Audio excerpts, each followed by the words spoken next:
नमस्कार विद्यार्थी मित्रांनो, आपण व्यूहरचनात्मक व्यवस्थापनाची प्रक्रिया बघतोय। यामध्ये 3 स्टेज मुख्यत्वे आहेत।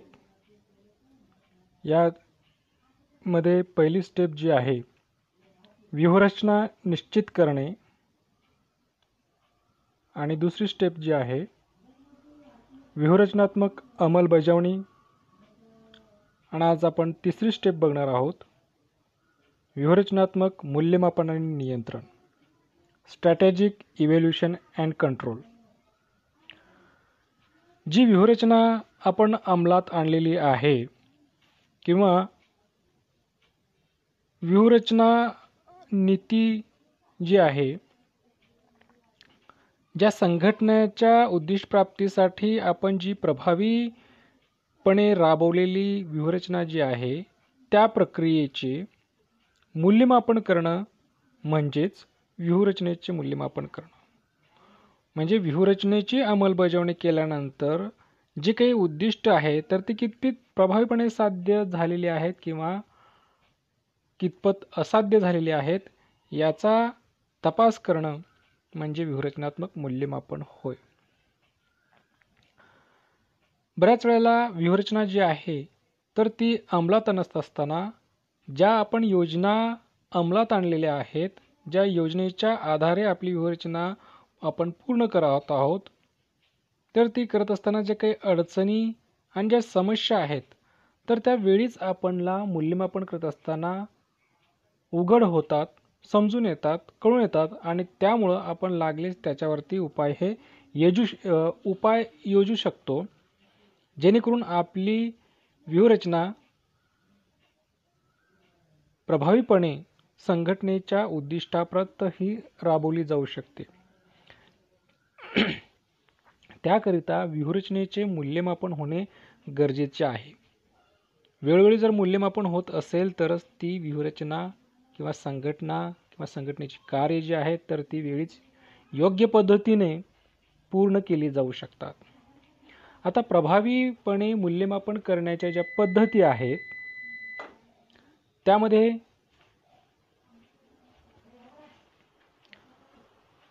नियंत्रित कमी माहिती असावी, म्हणजे जी काय आपण नियंत्रण करणार आहोत, मूल्यमापन करत असताना विशिष्ट समस्या किंवा अडचणी ज्या आहेत तर त्या दूर करण्यासाठी जे काही आपण उपाययोजना करणार आहोत म्हणजेच नियंत्रण ठेवणार आहोत, तर ही नियंत्रित केली जाणारी जी माहिती आहे तर ती कमीत कमी असावी, जेणेकरून आपल्याला त्याचं मूल्यमापन करत असताना गोंधळ होणार नाही।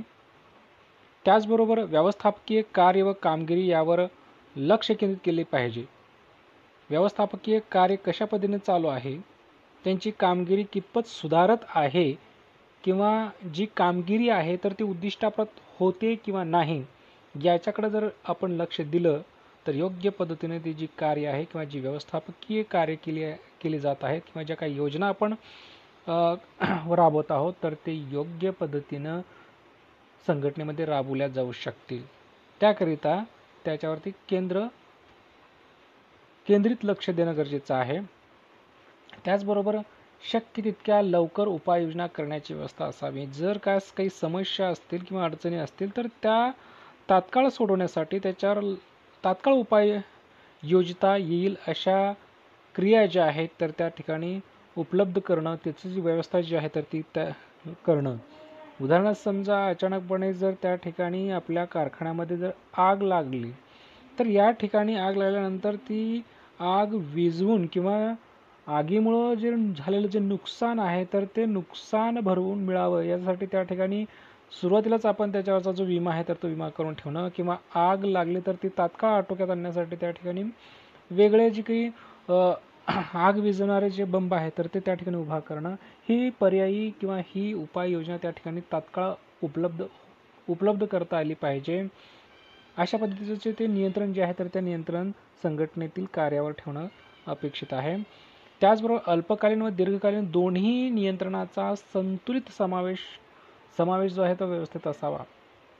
म्हणजे या ठिकाणी नियंत्रण आपल्याला करायचं आहे तर ते अल्पकालीन आणि दीर्घकालीन अशा दोन्ही पद्धतीचं त्या ठिकाणी असणं गरजेचं आहे। दोन्हीमध्ये समन्वय असणं म्हणजे जे काही योजना उपाययोजना असतील किंवा जे कार्य असतील तर ते काही काळापुरते असतील, तर त्या ठिकाणी काही काळापुरतं जे नियंत्रण आहे तर ते नियंत्रण देणं गरजेचं आहे. किंवा जे कार्य किंवा जे काही प्रक्रिया किंवा जी काही उपाययोजना असतील तर ते दीर्घकाळापर्यंत त्या ठिकाणी चालू ठेवणं गरजेचं आहे. म्हणजे एकंदरीत दीर्घकालीन आणि अल्पकालीन अशा दोन्ही पद्धतीच्या जे काही नियंत्रणं आहे तर हे नियंत्रणं त्या संस्थेमध्ये संघटनेमध्ये व्यवस्थितरित्या असणं गरजेचं आहे.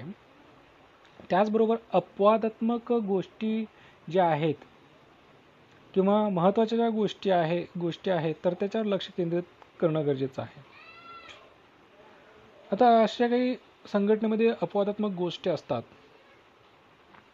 की त्या शक्य म्हणजे व्यवसाय संघटनेमध्ये पूर्ण करणं आवश्यकच असतं किंवा त्या बदलूच शकता येत नाहीत किंवा त्या करणं अनिवार्य आहे. अशा काही ज्या महत्त्वाच्या गोष्टी आहेत तर त्याच्यावर लक्ष केंद्रित करणं गरजेचं आहे. किंवा ज्या वेळेस आपण एखादं कार्य किंवा एखादी योजना आखतो परंतु त्याला दुसरा काही पर्यायच नाही, म्हणजे अपवादच नाही. उदाहरणार्थ समजा जर त्या ठिकाणी आग लागलीच, उद्योग संस्थेमध्ये संघटनेमध्ये जर कार्यालयामध्ये आग लागलीच तर ते आग विझवणारी जी काही पर्यायी साधने आहेत तर ती पर्यायी साधने तर त्या ठिकाणी उपलब्ध असलीच पाहिजेत. म्हणजे आग लागू नये, शॉर्ट सर्किट होऊन असेल किंवा इतर कार्य काय असेल तर ह्या गोष्टी त्या ठिकाणी जाणून बुजून म्हणजे योग्य पद्धतीचं त्या ठिकाणी शॉर्ट सर्किट होणार नाही अशा पद्धतीची व्यवस्था निर्माण करणं. बऱ्याचशा गोष्टी आहेत तर त्या आपण टाळू शकत नाही. मग अशा न टाळता येणाऱ्या ज्या गोष्टी आहेत तर त्याच्यावर देखील लक्ष केंद्रित करून जर त्या टाळता न आल्या परंतु होणारं नुकसान जे आहे त्याच्यापासून कमीत कमी कसं होईल या गोष्टीकडे देखील त्या ठिकाणी लक्ष देणं गरजेचं आहे. त्याचं देखील या ठिकाणी विश्लेषण करणं अपेक्षित आहे, जेणेकरून संस्थेतील संघटनेतील जी व्यूहरचना आहे तर त्याचं योग्य ते अंमलबजावणी किंवा योग्य पद्धतीनं जी काही संघटनेची वाटचाल आहे तर त्याच्यावर लक्ष देता येईल. त्याचबरोबर उद्दिष्ट साध्य करणाऱ्या प्रोत्साहन व्यवस्था असावी. म्हणजे जे काही उद्दिष्ट साध्य करणारे जे काही व्यक्ती असतील, संघटनेमधील जे महत्त्वाचे अधिकारी व्यक्ती असतील तर अशांना एक प्रोत्साहनपर काही भेटवस्तू देण्याची असेल किंवा त्याला शाबासकी असेल, त्याला एखादं प्राईज द्यायचं असेल तर ही जी व्यवस्था आहे तर ती या ठिकाणी असणं गरजेचं आहे, जेणेकरून संघटनेमधील कर्मचारी असतील, अधिकारी असतील तर त्यांना सतत प्रोत्साहन मिळेल आणि त्या प्रोत्साहनामुळं ते संस्थेची जी उद्दिष्ट आहेत ती कमीत कमी कालावधीमध्ये साध्य करण्यासाठी प्रयत्नशील असतील. जर अशा स्वरूपाचं जर त्या ठिकाणी व्यूहरचना जी आहे तर ती अंमलबजावणी करताना अशी जर व्यवस्था असेल किंवा झालेली जी व्यूहरचना आहे तर त्याचं जे अशा पद्धतीने जर विश्लेषण जर आपण केलं तर एकंदरीत व्यूहरचनेचं योग्य पद्धतीने मूल्यमापन होईल. ती व्यूहरचना कितपत पुढं जाते किंवा कितपत थांबलेली आहे किंवा कितपत त्याच्यापासून संघटनेला फायदा मिळतोय हे आपल्याला तात्काळ कळेल आणि त्याच्यावरती जे योग्य ते नियंत्रण आहे, योग्य तो बदल जो आहे, योग्य तो सकारात्मक बदल जो आहे तर तो आपल्या उद्दिष्टाच्या अनुषंगानं त्या ठिकाणी करता येऊ शकेल. या दृष्टीने ही जी काही व्यूहरचनाचा जो टप्पा आहे तर तो टप्पा या ठिकाणी आपण बघतोय. तर बरंच त्या ठिकाणी व्यूहरचनेचे मूल्यमापन आणि नियंत्रणासाठी जे काही महत्त्वाचे जे 3 प्रमुख कार्य किंवा 3 प्रमुख जे घटक आहेत तर ते घटक या ठिकाणी आपल्याला सांगितलेले आहेत. त्याच्यामध्ये नंबर पहिला आहे व्यूहरचनेच्या आधारभूत घटकाचे परीक्षण करणं.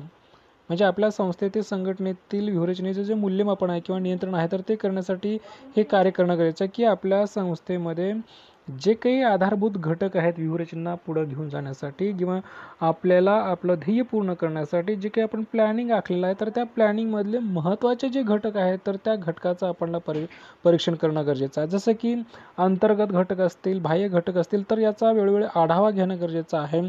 त्याचबरोबर त्याचे शॉर्ट विश्लेषण जे आहे तर ते शॉर्ट विश्लेषण तंत्र वापरून म्हणजे प्रत्येक घटकाचं त्या विश्लेषण करून संघटनेला त्याचा फायदा किंवा तोटा होतोय तर त्याचं परीक्षण करणं गरजेचं आहे. त्याचबरोबर स्पर्धात्मक परिस्थितीचा जो आढावा आहे तर तो आढावा देखील त्या ठिकाणी घेणं गरजेचं आहे, जेणेकरून मार्केटमध्ये स्पर्धा कशी आहे, आपल्या संघटनेचं ध्येय कशा पद्धतीनं स्पर्धकासमोर यशस्वी होऊ शकतं. या सगळ्या गोष्टीचा त्या ठिकाणी विश्लेषण करणं गरजेचं आहे, किंवा हे जे संस्थेच्या व्यूहरचनेचे जे काही आधारभूत घटक आहेत, तर हे आधारभूत घटकाचं विश्लेषण त्या ठिकाणी होणं गरजेचं आहे, जेणेकरून आपल्याला आपली व्यूहरचनेचं योग्य ते मूल्यमापन, निरीक्षण किंवा परीक्षण हे करता येऊ शकतं. त्याचबरोबर पुढचं जे काही कार्य आहे, प्रत्यक्ष कामगिरीचे मूल्यमापन करून त्याची तुलना अपेक्षित कामगिरीबरोबर करणे.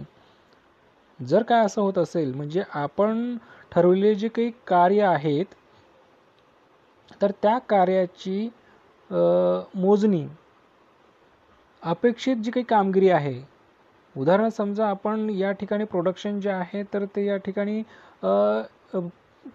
8 तासामध्ये 500 युनिट उत्पादन झालं पाहिजे, असं आपण त्या ठिकाणी टार्गेट ठेवलेलं असेल, आणि प्रत्यक्षरित्या कामगिरी किती झालेली आहे, म्हणजे 8 तासामध्ये 500 युनिटचं प्रोडक्शन झालेलं आहे का, याच्याशी त्या ठिकाणी तुलना करणे गरजेचं आहे. तुलना जर झाली तर त्या ठिकाणी कमकुवत कुठल्या गोष्टी आहेत, का होऊ शकले नाही, याचा आपल्याला त्या ठिकाणी अंदाज बांधता येऊ शकतो.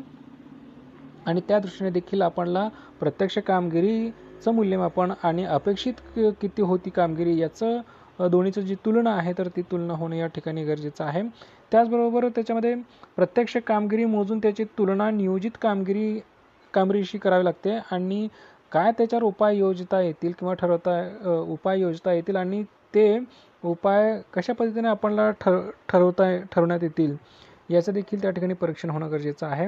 त्याचबरोबर कामगिरीचे मूल्यमापन करण्यासाठी वस्तुनिष्ठ घटक आणि गुणात्मक घटक याचा उपयोग करण्यात येतो.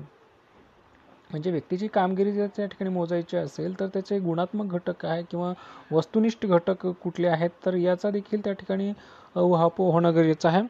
जर वस्तुनिष्ठ घटक त्या ठिकाणी प्रबळ असतील तर एकंदरीत कामगिरी जी आहे तर ती कामगिरी सकारात्मक होते, असा त्याचा म्हणजे योग्य पद्धतीने त्या ठिकाणी संस्थेचे उद्दिष्ट त्या ठिकाणी पूर्ण होत आहेत असं म्हणता येईल. किंवा त्याचे गुणात्मक घटक जर चांगले असतील तर गुणात्मक घटक हे व्यक्तीच्या अनुषंगाने ते संघटनेच्या दीर्घकालीन उद्दिष्ट जे आहे तर ते पूर्ण करण्यासाठी बाध्य ठरतील. म्हणून ह्या वस्तुनिष्ठ आणि गुणात्मक घटकाचा देखील अभ्यास किंवा विश्लेषण या ठिकाणी आपल्याला मूल्यमापनाच्या दृष्टीने करायचं आहे. त्याचबरोबर वस्तुनिष्ठ घटकामध्ये महत्त्वाची वित्तीय प्रमाणे पाहावीत. म्हणजे वस्तुनिष्ठ घटकामध्ये महत्त्वाचं म्हणजे काय आहे, गुंतवणुकीवरील परतावा किती आहे, समभागावरील परतावा किती आहे, नफ्याचे प्रमाण किती आहे, बाजारपेठेतील हिस्सा किती आहे, विक्रीतील वाढ किती आहे, मालमत्तेतील वाढ किती आहे, प्रत्येक भागामागील उत्पन्न इत्यादी गोष्टी ज्या आहेत तर त्या आपण सातत्यानं त्यांचं मोजमाप किंवा त्यांचं प्रमाण जे आहे तर ते प्रमाण त्या ठिकाणी अभ्यासणं गरजेचं. म्हणजे तुलना किंवा त्याचं प्रमाण जे आहे तर ते प्रमाण कितपत आहे त्याचं मूल्यमापन या ठिकाणी सतत होणं गरजेचं आहे, किंवा त्याची पाहणी देखील त्या ठिकाणी होणं गरजेचं आहे.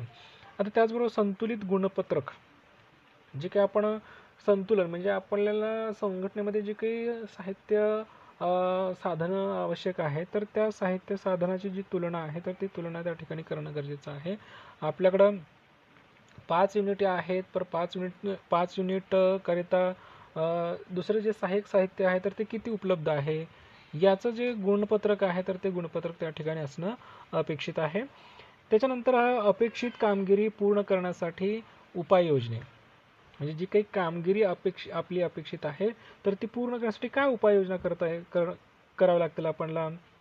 तर सगळ्यात महत्त्वाचं म्हणजे प्रत्यक्ष कामगिरी व नियोजित कामगिरी याची तुलना केल्यानंतर आपल्याला समजेल की नेमकं काय त्या ठिकाणी कुठली योजना किंवा कुठली कामगिरी ही सकारात्मक आहे, किंवा त्याची जी चिकित्सा आहे तर ती चिकित्सा त्या ठिकाणी आपल्याला करता येऊ शकते.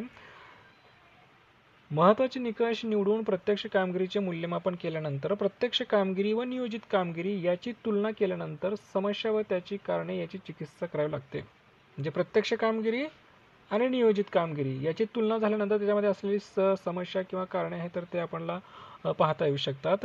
आणि योजना ठरवताना जसं अनेकांचा सहभाग लागतो तसंच अनेक उपाययोजना देखील करण्यासाठी सर्वांचा सहभाग जो आहे तर तो सहभाग त्या ठिकाणी उपयुक्त असतो. तेव्हाच त्या ठिकाणी अपेक्षित कामगिरी आणि नियोजित कामगिरी याच्यामध्ये जी फरक आहे किंवा याच्यामध्ये जो दुरावा आहे तर तो त्या ठिकाणी आपल्याला कमी करता येऊ शकतो. आता यासाठी आणखी काही उपाय असं आपल्याला सांगता येतील. उपाययोजनेचे स्वरूप काय आहे, व्यूहरचनेत बदल करणे, म्हणजे प्रत्यक्ष कामगिरी आणि नियोजित कामगिरी याच्यामध्ये जर फरक असेल, तफावत असेल, काही समस्या असेल तर ती सोडवण्यासाठी मूळतः आपल्याच व्यूहरचनेमध्ये त्या ठिकाणी बदल करणं गरजेचं आहे, किंवा व्यूहरचनाची जी अंमलबजावणी आहे तर ती अंमलबजावणी करण्यामध्ये देखील आपल्याला बदल करता येऊ शकतो. तरच आपल्याला अपेक्षित कामगिरी आणि नियोजित कामगिरी याच्यामध्ये थोडासा ताळमेळ साधता येऊ शकतो. नसेल तर व्यूहरचनामध्ये जे काही बदल जे आहेत तर ती बदल करणे आणि अंमलबजावणीमध्ये सुद्धा थोडासा फार काही बदल करणे, तरच आपल्याला अपेक्षित कामगिरी आणि नियोजित कामगिरीमध्ये तफावत दूर करता येऊ शकते. त्याचबरोबर आकस्मिक योजना ज्या आहेत तर त्या योजना त्या ठिकाणी योजना आखणं गरजेचं आहे. बऱ्याच वेळा संघटनेमध्ये जे काही व्यूहरचना आहे तर ती अंमलबजावणी करत असताना बरेच घटक हे आकस्मिकपणे बदलत असतात आणि आकस्मिकपणे बदललेल्या घटकाचा जो परिणाम आहे तर तो संघटनेच्या कामगिरीवर होत असतो. आणि आपण नियोजित केलेली कामगिरी आणि प्रत्यक्ष कामगिरी याच्यामध्ये परत तफावत होत असते. म्हणजे बऱ्याच वेळेला अपेक्षित कामगिरी आणि नियोजित कामगिरी हे जरी याच्यामध्ये साधर्म्य जरी असलं तरी त्या ठिकाणी आकस्मिक योजना ज्या आहेत आखल्यामुळं काय होतं की जो काही फरक पडलेला आहे प्रत्यक्ष कामगिरी आणि नियोजित कामगिरीमध्ये तो आपण या ठिकाणी दूर करता येऊ शकतो. म्हणजेच निवडलेल्या व्यूहरचनेला दीर्घकालीन योजना तयार केली असते, त्याला पर्यायी योजना आधीच तयार करून ठेवणे म्हणजे आकस्मिकता नियोजन होय. म्हणजे भविष्यामध्ये जर एखादी व्यूहरचना किंवा एखादी कामगिरी त्या ठिकाणी कुचकामी ठरत असेल तर त्याच्यावर दुसरा पर्यायी उपाययोजना निवडणं म्हणजेच काय आकस्मिक योजना त्या ठिकाणी आणणं.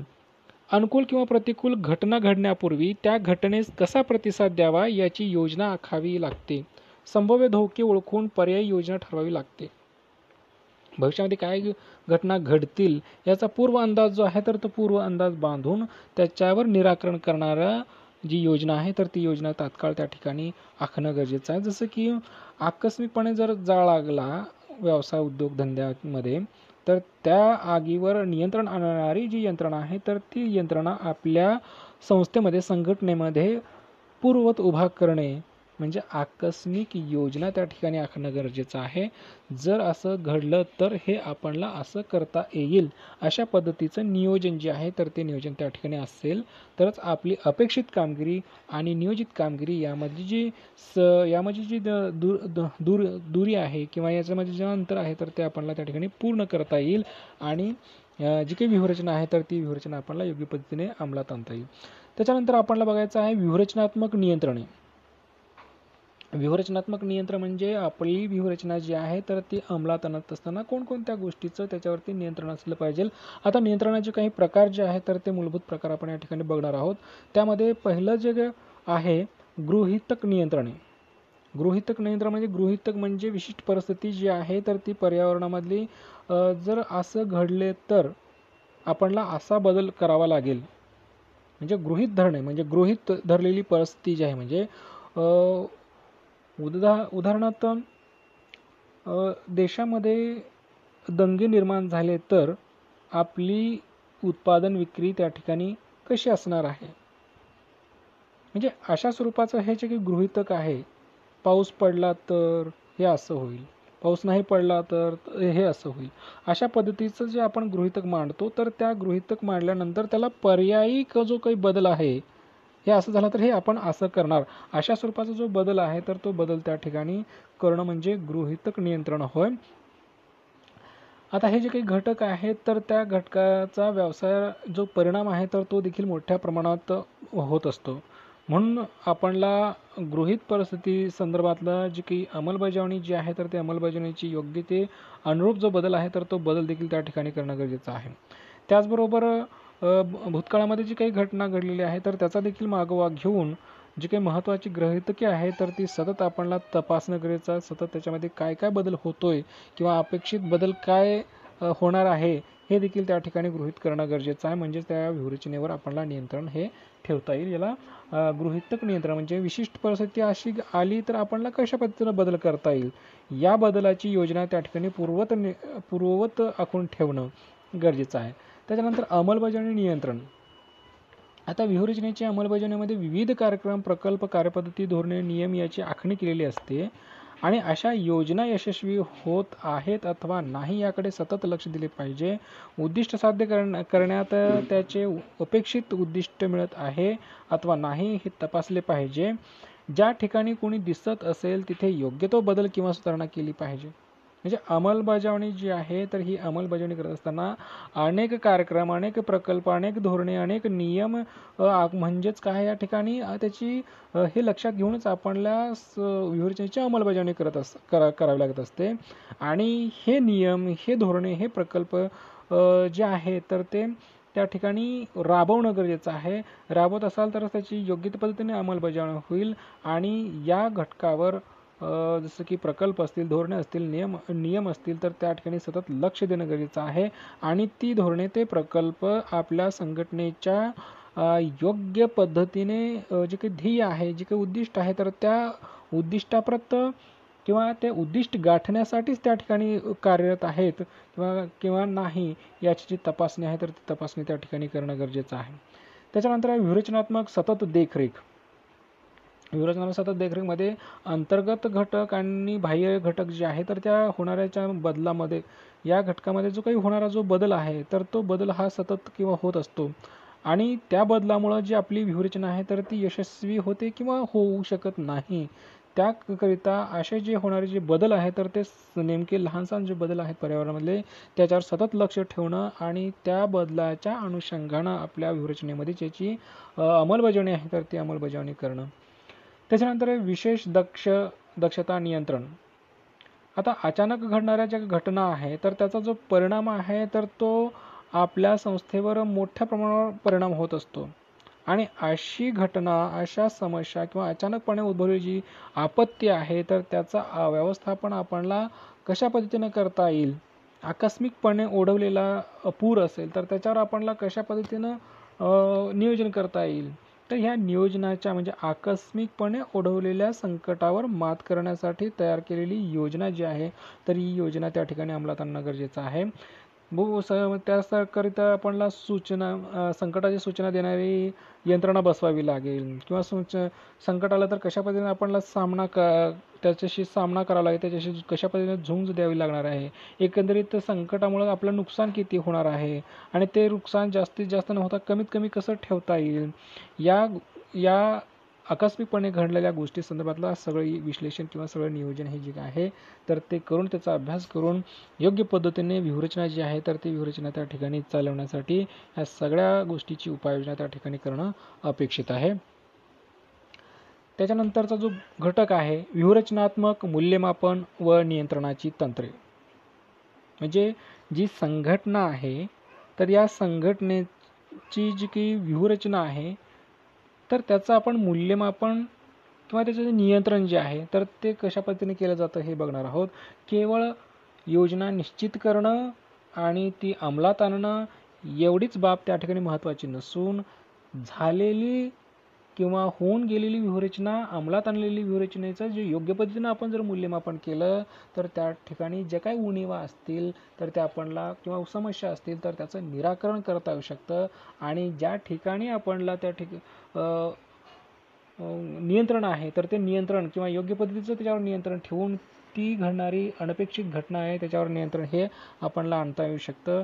त्यासाठी आपणला व्यूहरचनात्मक मूल्यमापन आणि नियंत्रणाची जी टेक्निक्स आहेत की तंत्र जे आहे तर ते तंत्र त्या ठिकाणी आपणला माहीत करून घ्यायचे आहेत. त्याच्यामध्ये पहिलं जे तंत्र आहे व्यूहरचनात्मक वेग नियंत्रण. व्यूहरचनात्मक वेग नियंत्रण म्हणजे आपली जी संघटना आहे तर ही गृहीतकावर आधारित असते किंवा विशिष्ट परिस्थिती अशी असेल तर आपली अपेक्षित यश अशा पद्धतीने मिळेल. तर या ठिकाणी आपणला व्यूहरचनेचा जो वेग आहे किंवा आपली अपेक्षा जी आहे किंवा आपलं जे यश आहे तर हे यश त्या संघटनेच्या व्यूहरचनेच्या अंमलबजावणीवर अवलंबून असतं. अंमलबजावणी योग्य पद्धतीने जर होत असेल तर आपलं अपेक्षित यश त्या ठिकाणी चांगल्या पद्धतीने असू शकतं. म्हणजे आपणला आपली व्यूहरचना योग्य पद्धतीने चालू असेल तर ती त्याच पद्धतीनं चालू ठेवणं किंवा जर त्याच्यामध्ये काही आपल्या उद्दिष्टाप्रत जर संघटनेमध्ये जी की अंमलबजावणी आहे तर ती होत नसेल तर त्या संघटनेमध्ये व्यूहरचनेमध्ये थोडासा बदल करणं म्हणजेच व्यूहरचनेचा जो वेग आहे तर तो वेग त्या ठिकाणी नियंत्रित करणं होय. याच्यामध्ये जबाबदारी केंद्र नियंत्रण म्हणजे व्यूहरचनेचा वेग नियंत्रित करणारे हे काही महत्त्वाचे घटक आहेत. याच्यामध्ये पहिला प्रकार जो बघतोय आपण जबाबदारी केंद्र नियंत्रण म्हणजे रिस्पॉन्सिबिलिटी जी आहे तर ते रिस्पॉन्सिबिलिटी म्हणजे जबाबदारी जी आहे तर ते विशिष्ट एखाद्या घटकाकडे केंद्रित असणं गरजेचं आहे जेणेकरून आपल्याला सर्वच गोष्टीवर त्या ठिकाणी नियंत्रण आणता येऊ शकेल. संघटनेच्या विशिष्ट भागाची जबाबदारी विशिष्ट व्यवस्थापकाकडे असते त्याला जबाबदारी केंद्र असे म्हणतात. ही जबाबदारी केंद्रे 4 आहेत. त्याच्यामध्ये उत्पन्न आहे, खर्च आहे, नफा आणि गुंतवणूक. योग्य त्या केंद्राकडे लक्ष देऊन यशामध्ये होणारे जे अडथळे आहेत तर ते आपल्याला दूर करता येऊ शकतात. म्हणजे जबाबदारी केंद्र म्हणजे संपूर्ण महत्त्वाचे जे उद्योगधंदा जो आहे तर तो महत्त्वाच्या 4 घटकावर अवलंबून असतो जे उत्पन्न, खर्च, नफा आणि गुंतवणूक या महत्त्वाच्या गोष्टीकडं जर त्या ठिकाणी लक्ष केंद्रित आपण जर केलं तर त्याच्यामध्ये होणारे जे बदल आहेत किंवा त्याच्यामध्ये येणारे अडथळे जे आहेत तर ते आपल्याला त्या ठिकाणी वेळीच ओळखून त्या ठिकाणी व्यूहरचनेचा जो वेग आहे तर कमी किंवा जास्त त्या ठिकाणी करता येऊ शकतो. त्याचबरोबर निर्णायक यशदायी घटक क्रिटिकल सक्सेस फॅक्टर संघटनेला यश मिळवून देणाऱ्या विशिष्ट घटकाचा मागोवा घेऊन निर्माण झालेल्या उणिवा दूर करता येतात. म्हणजे संघटनेमध्ये आपण जे काही घटक आहेत तर त्याच्यामध्ये काही उणिवा असतील तर त्या उणिवा दूर करून आपल्याला योग्य पद्धतीची जी व्यूहरचना आहे तर ती व्यूहरचनेची अंमलबजावणी आपल्याला करता येऊ शकतं. त्याच्यानंतर आहे सर्वसाधारण व्यूहतंत्र. मग सर्वसाधारण व्यूहतंत्रामध्ये सर्वसामान्य तंत्र जे आहे तर या तंत्राची जी संघटनेतील इतर घटकाशी जी तुलना आहे तर ती तुलना त्या ठिकाणी केली जाते. उदाहरणार्थ कमी खर्चाच्या आधारावर स्पर्धा करणाऱ्या कंपनीची तुलना केली जाते किंवा या विशिष्ट एखाद्या संघटनेमध्ये खर्च कमी आहे आणि ती कंपनी त्या ठिकाणी मार्केटमध्ये आहे, खर्च कमी असून उत्पादन त्या ठिकाणी मोठ्या प्रमाणात विकते तर अशा संघटनेशी त्या ठिकाणी तुलना करणे किंवा किंमत जी आहे तर त्या किंमत किंवा वस्तूचं भेदकरण जे आहे भेदकरण म्हणजे वैविध्यपूर्ण तर या आधारावर देखील त्या ठिकाणी संघटनेतील जी व्यूहरचना आहे तर त्या व्यूहरचनेची तुलना त्या ठिकाणी करता येऊ शकते. म्हणजे अशा पद्धतीनं एकंदरीत व्यूहरचना जी आहे तर ती कितपत पुढं जात आहे किंवा कितपत यशस्वीपणे राबवली जात आहे तर याचं परीक्षण किंवा याचं मूल्यमापन या ठिकाणी आपल्याला व्यूहरचनात्मक वेग नियंत्रणाच्या माध्यमातून त्या ठिकाणी करता येऊ शकतं. त्याच्यानंतर आहे व्यूहरचनात्मक झेप नियंत्रण.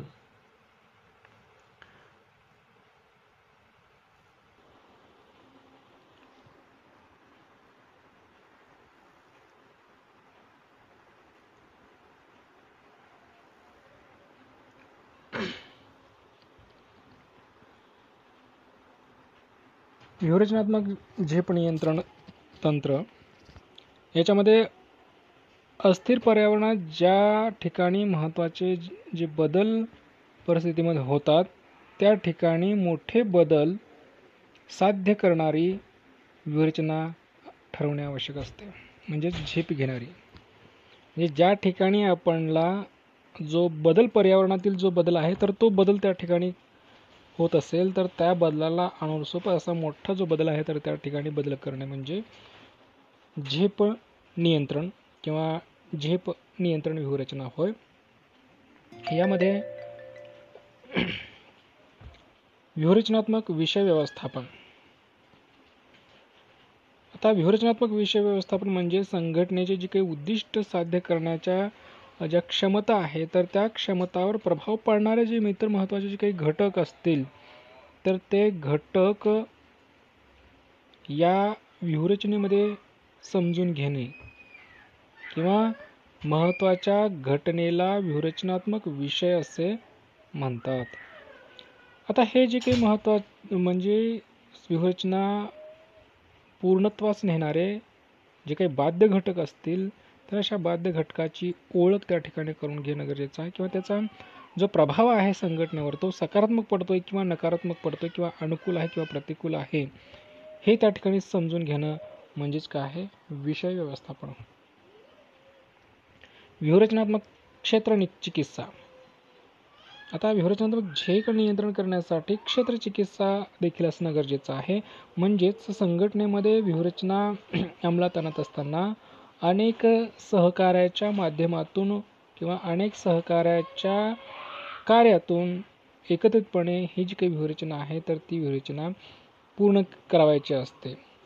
आता हे जे सहकार्य आहे, एकमेकांचं जे सहकार्य आहे, तर याचा जो फायदा आहे किंवा जे काही सगळ्या याच्यामधून मिळणारा जो लाभ आहे, तर या लाभाचा उपयोग किंवा संधीचा जो फायदा आहे तर तो संघटना कितपत घेते किंवा घेत नाही याचं देखील मूल्यमापन त्या ठिकाणी होणं गरजेचं आहे.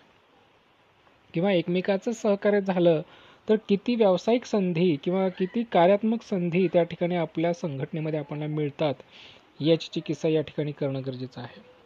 त्याबरोबर प्रणाली प्रतिमान निर्मिती, विशिष्ट एखादं कार्य पूर्ण करण्यासाठी एक कार्यपद्धती, एखादी कार्यपद्धती जी आहे तर ती व्यवसाय संघटनेमध्ये कशा पद्धतीने वापरायची, त्याचं जे मॉडेल आहे, त्याचा जो नमुना आहे तर तो त्या ठिकाणी नमुना त्या ठिकाणी तयार होणं गरजेचं आहे.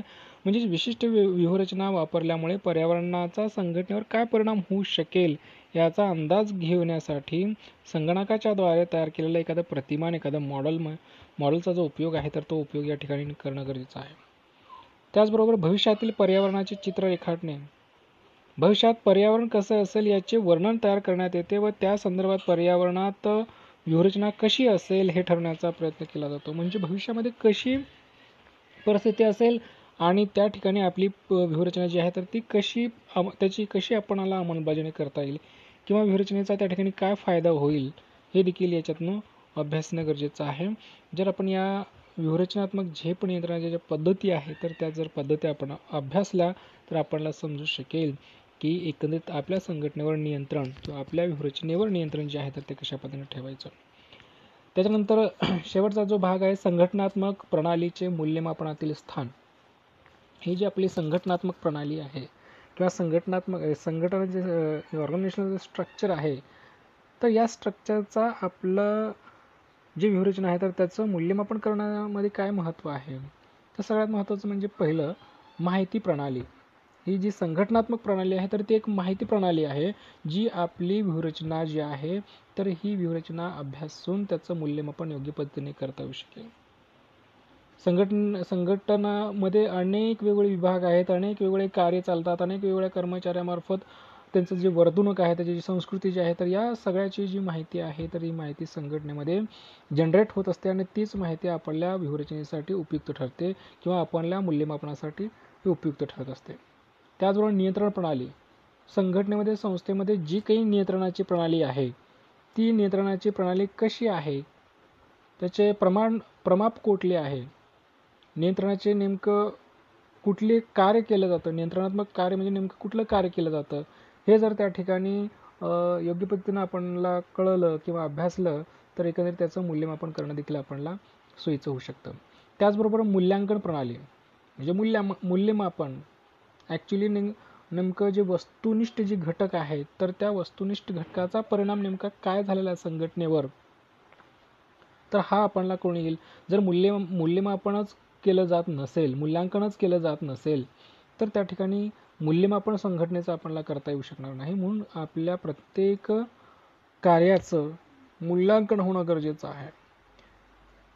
त्याचबरोबर कार्यप्रोत्साहन प्रणाली, संघटनेमध्ये जे काही कर्मचारी असतील, जे अधिकारी वर्ग असतील तर त्यांना कार्य करण्यासाठी जे काही प्रोत्साहन आहे तर ते कोणकोणत्या स्वरूपाचं प्रोत्साहन त्या ठिकाणी दिलं जात आहे आणि एकंदरीत कर्मचाऱ्याला आर्थिक स्वरूपाचं प्रोत्साहन दिलं जातं आहे का, मानसिक स्वरूपाचं प्रोत्साहन दिलं जातं आहे का, नेमकं कशा स्वरूपाचं त्या ठिकाणी प्रोत्साहन दिलं जातं हे जर आपण अभ्यासलं तर आपल्याला त्या संस्थेची त्या व्यूहरचनेचे जे मूल्यमापन आहे तर ते मूल्यमापन आपल्याला योग्य पद्धतीनं करता येऊ शकतं.